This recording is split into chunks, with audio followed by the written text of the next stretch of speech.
Sa bisa ng Proclamation 1264, nagpaalala ang Labor Department sa lahat ng mga employer na sumunod sa tamang pasahod sa mismong Idil Adha. Malinaw raw na lahat ng pumasok ngayong araw ay makatatanggap ng kabuuang 200% sa arawang sahod para sa unang 8 oras. Narito ang balita ni Graciela Corazon. Muling pinaalalahanan ng Department of Labor and Employment ang mga employee na sumunod sa tamang pasahod ngayong Idil Adha o holiday. Nagpaalala ang Department of Labor and Employment o DOLE para sa lahat ng mga employer sa pribadong sektor hinggil sa pagpapatupad ng tamang patakaran sa pasahod ngayong May 27, alinsunod sa Proclamation No. 1264 kung saan ganap na idineklara bilang regular holiday ni Pangulong Ferdinand R. Marcos Jr. ang May 27, 2026 bilang pakikisa ng buong Pilipinas sa pagdiriwang ng Idil Adha o Feast of Sacrifice ng mga kapatid na Muslim.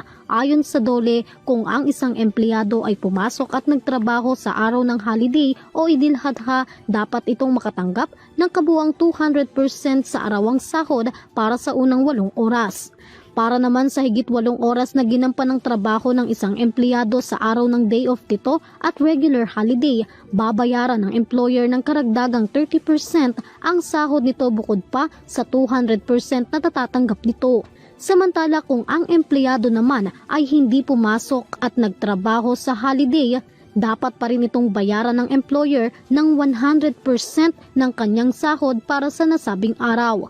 Ngunit kinakailangan na nagtrabaho ang empleyado o nakapag-file ng leave of absence na may bayad sa araw ng bago ang regular holiday.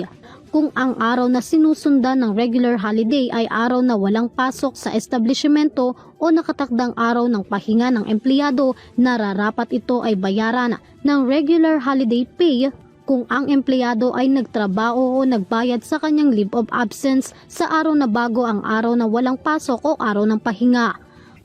Para sa EuroTV News, Graciela Corazon, sumasaludo sa bawat Pilipino.